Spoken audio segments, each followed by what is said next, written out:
विश्वानि देव सवितर्दुरितानि पराशुभ यद्भद्रं तन्नयाशुभ। ओम शांति शांति शांति।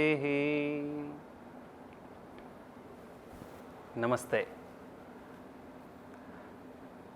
जीवन कौशल के इस कार्यक्रम में सभी का स्वागत है।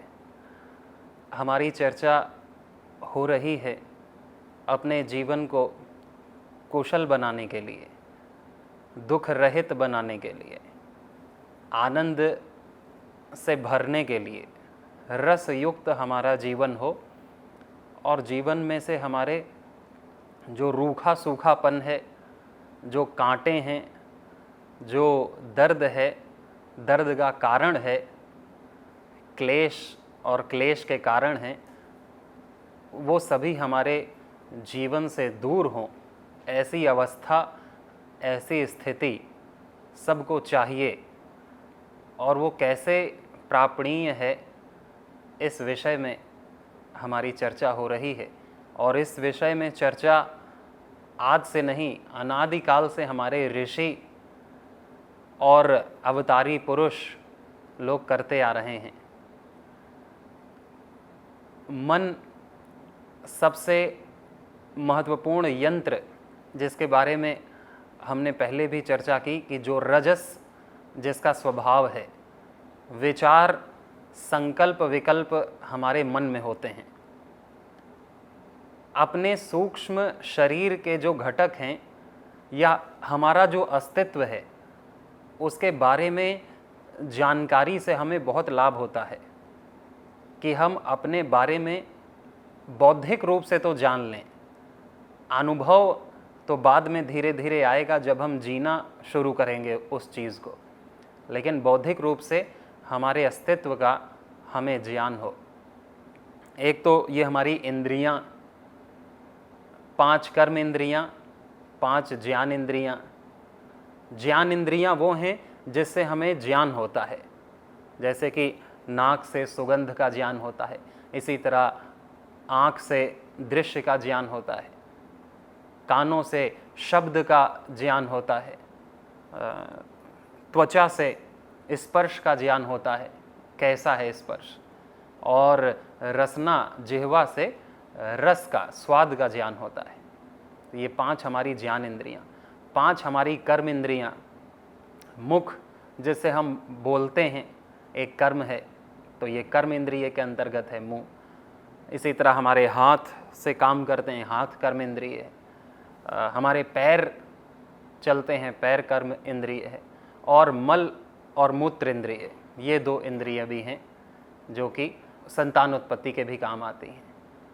तो ये 5 हमारी कर्म इंद्रिय। और इन जो 10 इंद्रियां हैं, इनका राजा है मन। वो एकादश इंद्रिय है, संकल्प विकल्प करने वाला, जो जिस इंद्रिय के साथ मन रहता है वो इंद्रिय का विषय बुद्धि ग्रहण करती है, आत्मा भोगती है।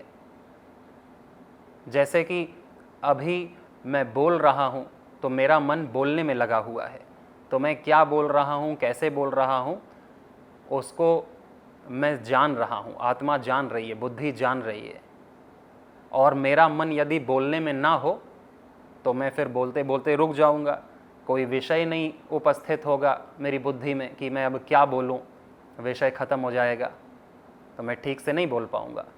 तो मेरा मन का मेरे बोलने में होना ज़रूरी है, और आपके मन का आपके कानों में होना ज़रूरी है, सुनने में होना ज़रूरी है।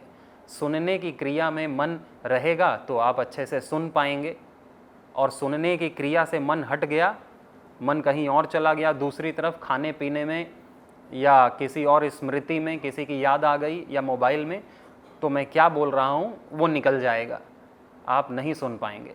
तो जिस विषय को ग्रहण करती है, यदि उस विषय में मन उस इंद्रिय के साथ होता है तो फिर विषय ग्रहण कर लिया जाता है। और यदि मन कहीं और है तो विषय इंद्रिय तो विषय में रहेगी, लेकिन वो विषय अंदर नहीं घुस पाएगा, आत्मा उसे नहीं भोग पाएगी। क्योंकि यही चैनल है, आत्मा, बुद्धि, मन, इंद्रिय और विषय। विषय इंद्रिय के साथ आता है और फिर मन ज़रूरी है उस इंद्रिय के साथ लगना, तभी वो विषय अंदर घुसता है।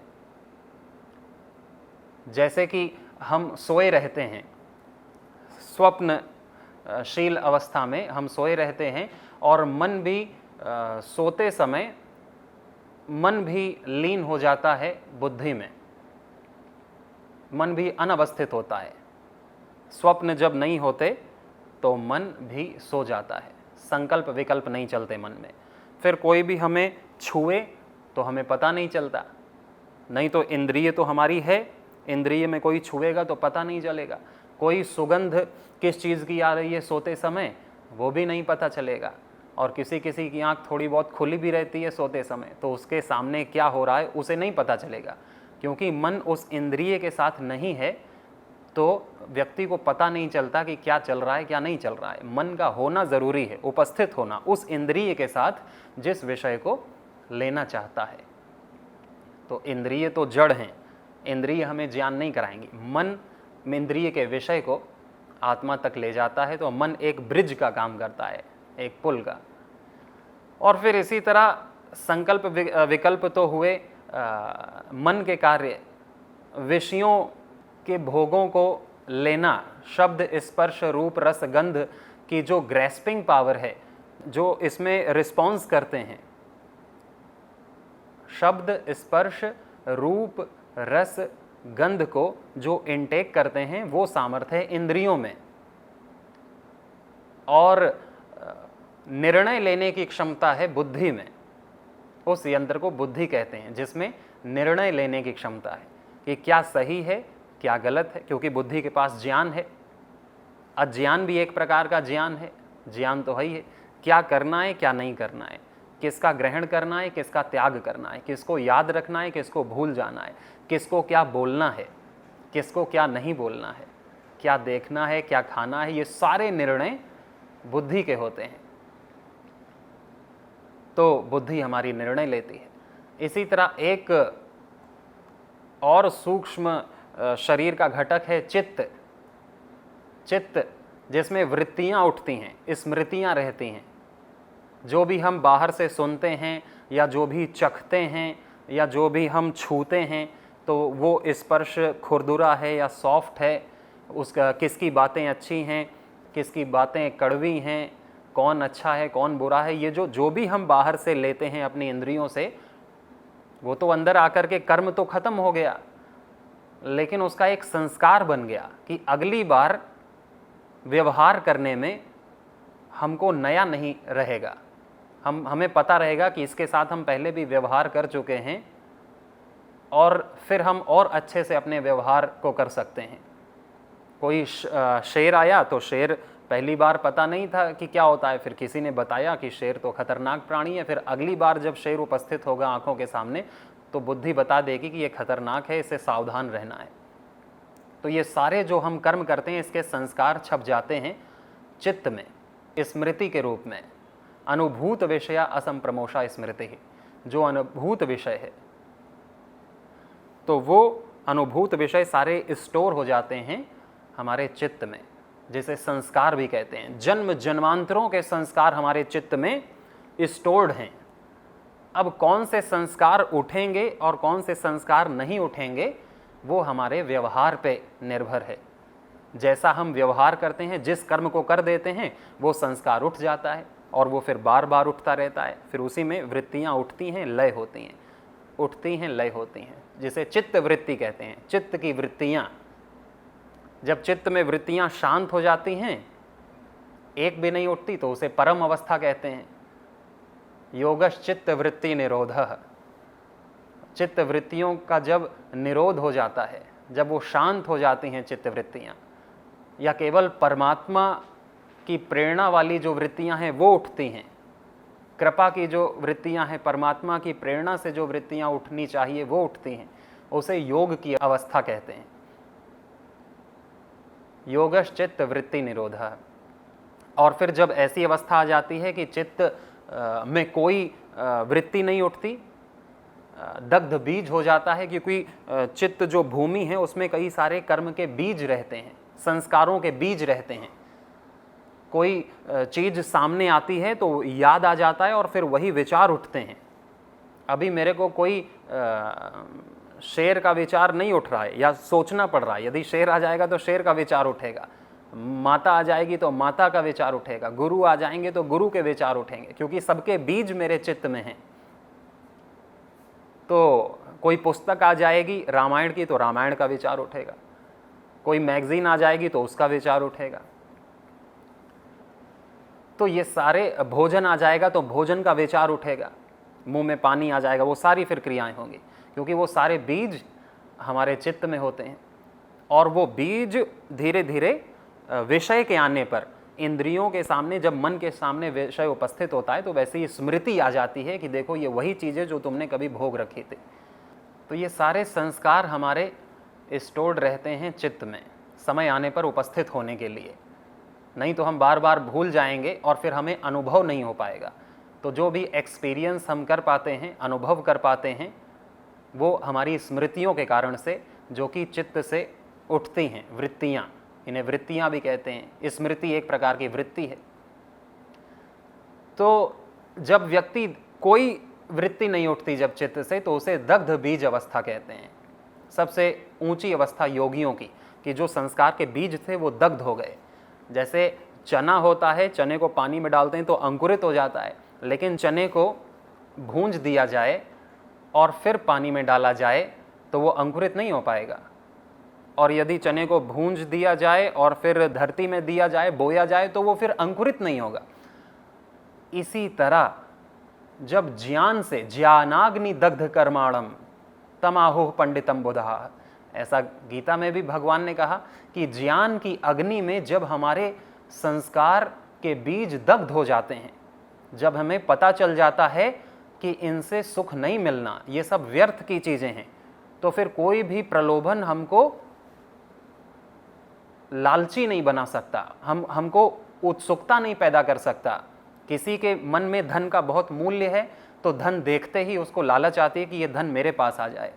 परंतु कोई वैरागी पुरुष है, वैरागी आत्मा है, मुनि है, तो धन उसके लिए धूल समान है, सम लोष्ठाश्म कांचन। वो धन को मिट्टी के डेले की तरह समझता है, सोने चांदी को। तो उसके क्योंकि उसमें ज्ञान है कि ये तो पदार्थ हैं, ये तो धरती के विषय हैं, मेरा विषय नहीं है कि इन्हें मूल्य समझा जाए। तो ऐसे ज्ञान की अग्नि में धन का जो एक प्रियता का संस्कार था वो दग्ध हो गया, वो दग्ध हो गया ज्ञानाग्नि में। ज्ञानाग्नि दग्ध कर्माणम तमाहुः पंडितम बुधाः। तो वो पंडित है, वही बुद्धिमान है जो ज्ञान की अग्नि में अपने बुरे संस्कारों को दग्ध कर लेता है, अपने संस्कारों को जो दग्ध बीज कर लेता है। फिर जब बीज ही दग्ध हो गए तो वो चित्त की भूमि से में फिर अंकुरित नहीं करेंगे।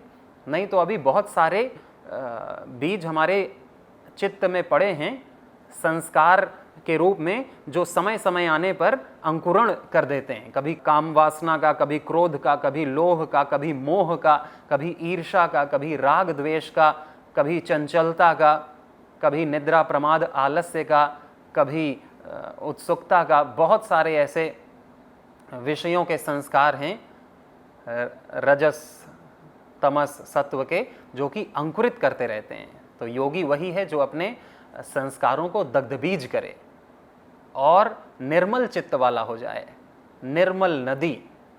तो उसे परमात्मा का दर्शन होता है उसी चित्त में। वही चित्त दिव्य हो जाता है जिसमें सांसारिक विचार नहीं, या तो सांसारिक विचार होंगे या तो दैवीय विचार होंगे हमारे चित्त में। तो चित्त की नदी उभयता वाहनी है, ऐसा योग दर्शन के भाष्य में व्यास मुनि कहते हैं, महर्षि व्यास, वेदव्यास जी, कि जो चित्त की नदी है वो उभयता वाहनी है। वहति पुण्यात् वहति पापात्, पाप की तरफ भी बहती है और पुण्य की तरफ भी बहती है। तो पाप वाली नदी को काट दिया जाए और फिर वो नदी केवल परमात्मा की तरफ जब बहेगी, जब वो पाप की तरफ नहीं बहेगी। नहीं तो फिर हमारी जो चित्त की नदी है वो दोनों तरफ बहती रहती है, तो फिर उसका परिणाम नहीं आता पूर्ण रूप से, कि थोड़ा तो हम परमात्मा की तरफ मुड़ते हैं, सत्कर्मों की तरफ मुड़ते हैं, और थोड़ा हम पाप की तरफ मुड़ जाते हैं। थोड़ी सी एनर्जी इकट्ठा करते हैं, शक्ति इकट्ठा करते हैं, फिर उस शक्ति को हम संभाल नहीं पाते तो भोग में लगा देते हैं, वासनाओं में लगा देते हैं, सांसारिक चेष्टाओं में, कुचेष्टाओं में लगा देते हैं। हम जो तप करते हैं उससे जो तेजस्विता आती है, ऊर्जा आती है, शौर्य पराक्रम जागृत होता है, वो सब हमारा सांसारिक भोगों को भोगने में नष्ट हो जाता है। तो थोड़ा हम बढ़ते हैं परमात्मा की तरफ, योग की तरफ, दिव्यता की तरफ, शक्ति की उपासना की तरफ, और फिर हम थोड़ा मुड़ जाते हैं शक्तियों को क्षीण करने में, परमात्मा ने जो उपहार दिया है जीवन को नष्ट करने में, प्रमाद आलस्य में, और फिर परमात्मा की तरफ मुड़ते हैं कि हमें और शक्ति दो, और फिर हम पाप की तरफ मुड़ करके उन शक्तियों को नष्ट करते हैं, फिर हम मुड़ते हैं परमात्मा की तरफ, हमें और शक्ति दो। तो ऐसे ही दोनों तरफ चल करके हम एक गंतव्य तक नहीं पहुंच पाते, अनुभव नहीं ले पाते जीवन का कि पाप सच में हानिकारक है और भगवान सच में वही लाभकारी है। तो इस तरह का अनुभव, इस तरह का एक्सपीरियंस हम नहीं ले पाते। इसलिए ऋषि कहता है कि दग्ध बीज हो, संसार की सारी वासनाओं को, संस्कारों को जब हम ज्ञान रूपी अग्नि में, ज्ञान रूपी अग्नि में, जो हम वेद शास्त्र, सत्संग और ध्यान स्वाध्याय से प्राप्त करते हैं, जो चिंतन हम करते हैं, मनन करते हैं, निधिध्यासन करते हैं, उससे ज्ञान अग्नि से वो संस्कार दग्ध होते हैं। और फिर उसी चित्त में जो कि सांसारिक विचारों को लाने वाला था, सांसारिक संस्कारों को, वृत्तियों को जगाने वाला था, वही चित्त हमको भगवान के दर्शन कराता है, परम पिता के दर्शन कराता है। वही चित्त जो शत्रु बना था, अब वही चित्त हमें ऋषि बनाता है। कहते हैं कि वो भगवान तदा दृष्टु स्वरूपे अवस्थानम अथ योगानुशासनम योगश्चित्त वृत्ति निरोधः, चित्त की वृत्तियों का निरोध होता है। फिर क्या होता है? तो योग दर्शन में कहा पतंजलि ऋषि ने कि तदा दृष्टु स्वरूपे अवस्थानम, फिर दृष्टा अपने स्वरूप को प्राप्त होता है, कि वो जो है, जो सच्चिदानंद स्वरूप वो है, जो चेतन तत्व है, तदा दृष्टु स्वरूपे अवस्थानम, उसकी स्थिति अपने स्वरूप में हो जाती है। वो अपने स्वरूप को जान लेता है कि मैं ये हूं, जब सांसारिक वृत्तियां दग्ध बीज हो जाती हैं। और नहीं तो वो अपने आप को नहीं पहचान पाएगा। और फिर क्या होगा? तदा दृष्टु स्वरूपे अवस्थानम, के अगर वो नहीं कर पाता है, स्वरूप को नहीं देख पाता है, अपने दग्ध बीज नहीं कर पाता है, फिर क्या होगा? तो बताया वृत्ति सारूप्यम इतरत्र, फिर वो वृत्तियों के सारूप्य हो जाएगा। वृत्ति यानी जैसे विचार आए, जैसे संस्कार जागृत हुए चित्त में, जैसी स्मृति आई, फिर वो वैसा ही हो जाएगा। वो अपने आप को अहम ब्रह्मास्मि वासुदेवः सर्वमिति ईशावास्यमिदं सर्वम, ये सब नहीं जान पाएगा, और वो फिर वृत्ति के सारूप्य हो जाएगा कि मैं तो कामी हूँ। जैसी काम की वृत्ति आई, क्रोध की आई तो मैं तो क्रोधी हूँ, फिर वृत्ति आई कि मैं तो धनी हूँ, मैं तो लोभी हूँ, मैं तो मोटा हूँ, मैं तो पुरुष हूँ, मैं तो स्त्री हूँ, मैं तो दरिद्र हूँ, मैं तो बहुत ही शक्तिशाली हूँ, मैं तो इस पद पर हूँ, मराठी हूँ, मैं पंजाबी हूँ। ऐसी सारी जो भी सांसारिक वृत्तियाँ, ये सब, मैं मुस्लिम हूँ, मैं हिंदू हूँ, मैं जो भी संसार में हमारे संबंध है, मैं अपने आप को महसूस करता हूँ कि मैं ये हूँ, वो सब हम अपने आप को महसूस करेंगे। कभी मैं रोगी हूँ, कभी मैं स्वस्थ हूँ, कभी मैं ध्यानी हूँ, और कभी मैं दुर्व्यसनी हूँ, कभी मैं आत्मग्लानि से भरा हुआ हूँ, कभी मैं गौरवान्वित हूँ। ये सारी सांसारिक वृत्तियाँ, अच्छी बुरी जो भी हैं, उस अनुरूप हम अपने आप को मानने लगते हैं। तो श्रेष्ठ स्थिति तो क्या है? तदा दृष्टु स्वरूपे अवस्थानम, हम अपने स्वरूप में स्थित हो जाएं। और स्वरूप में स्थित वही होगा जो अपनी बीजों को दग्ध करेगा ज्ञान की अग्नि में, अपने संस्कारों को जो भून लेगा कि अब संस्कार उठेगा नहीं, क्योंकि उसे ज्ञान हो गया। व्यक्ति को ज्ञान हो गया कि सांप काटता है, सांप जहरीला है, वो मेरे लिए अच्छा नहीं है, तो वो सांप से दूर रहेगा, क्योंकि ज्ञान ने बता दिया कि ये सांसारिक वृत्तियाँ ये तेरे लिए बहुत खतरनाक है, इनसे दूर रहे।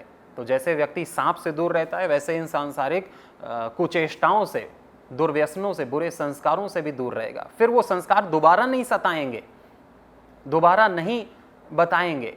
जैसे सांप दोबारा नहीं बताएगा कि अरे ये तो बहुत अच्छा है, ये तो बहुत चिकना है, ये तो बहुत सॉफ्ट है, ये तो बहुत अच्छा है, इसको मैं पहन लूँ, अपने घर में पाल लूँ। एक बार सांप ने काटा या किसी ने बताया सांप हानिकारक है, दुष्प्रभाव को देखा, उसी दिन से दग्ध बीज हो गया संस्कार। सांप को प्रिय मानने का जो संस्कार है वो दग्ध बीज हो गया और सेट हो गया कि सांप हानिकारक है। सांप तो एक उदाहरण ले रहा हूं मैं, हानिकारक है। तो ये हानि हमारी किन किन चीज़ों से है ये ज्ञान बताता है। इसीलिए कहा कि तदा दृष्टु स्वरूपे अवस्थानम, जब ज्ञान घटित होता है तो बुरे संस्कार अपने आप नष्ट हो जाते हैं। जैसे सूरज के आने पर अंधकार अपने आप गायब हो जाता है, वैसे ज्ञान का प्रकाश आने पर रजस तमस से जो उत्पन्न काम, क्रोध, निद्रा, आलस्य, प्रमाद होता है वो अपने आप गायब हो जाता है। जब सत्व का प्रकाश आता है, जब ज्ञान का प्रकाश आता है, और फिर जब वो बुरे संस्कार गायब हो जाएंगे तो तदा दृष्टु स्वरूपे अवस्थानम, अपने स्वरूप में स्थित होगा। उसी को योग स्थिति कहते हैं। योगश चित्त वृत्ति निरोध, चित्त वृत्तियों का निरोध होता है। तो ये सारा कार्यक्रम चित्त में घटित होता है। और फिर अहंकार, अहंकार क्या है कि मैं हूं। ये जो मैं है, हम अपने आप को मैं नाम से जानते हैं, दूसरे मेरे को आनंद नाम से जानते हैं, आनंद देव नाम से जानते हैं। मैं अपने आप को किस नाम से बुलाता हूं? मैं अपने आप को आनंद देव नाम से तो बुलाता नहीं, मैं अपने आप को बुलाता हूं मैं नाम से, कि मैं बोल रहा हूं, मैं बैठा हूं। मैं ऐसा नहीं बोलता कि आनंद देव बोल रहा है, आनंद देव बैठा है, ऐसा नहीं बोलता। मैं अपने आप को मैं नाम से बोलता हूँ। एक बहुत ही बड़े संत थे, पूज्य स्वामी राम तीर्थ जी, वो अपने आप को राम नाम से ही बोलते थे, कि वो अपने आप को कभी मैं नाम से नहीं बोलते थे। वो अपने आप में दूरी रखते थे कि ये दूसरा आदमी है, ये दूसरा आदमी है, मैं तो ब्रह्म हूँ, ये जो बोल रहा है ये दूसरा आदमी है। तो वो कहते थे राम बोल रहा है, राम को भूख लगी है, राम ने आज फल खाया है, राम आज दिल्ली जाएगा, राम को ये विचार आ रहा है, ये राम के मित्र हैं, राम के पिता हैं, ऐसा बोलते थे वो अपने आप को राम नहीं मानते थे कि मैं ये कर रहा हूँ। वो अपने आप को मैं को अलग रखते थे, राम को अलग रखते थे, कि ये जो बोल रहा है ये दूसरा व्यक्ति है, मैं शांत हूँ, मैं ब्रह्म स्वरूप हूँ, राम दूसरा है। जिसने जन्म लिया है वो राम है, जो जवान हो गया, जो बूढ़ा हो रहा है वो राम है, जो मरेगा वो राम है। लेकिन जिसने जन्म नहीं लिया, जो बूढ़ा नहीं हुआ, जो मरेगा नहीं, जो निरंतर अनादि है, अजर अमर है, वो मैं हूँ।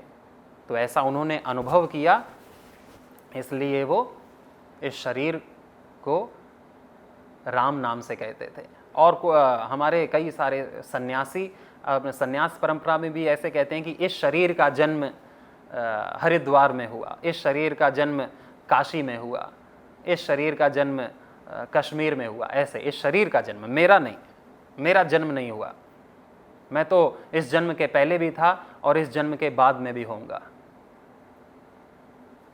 मैं रूपांतरित नहीं होता।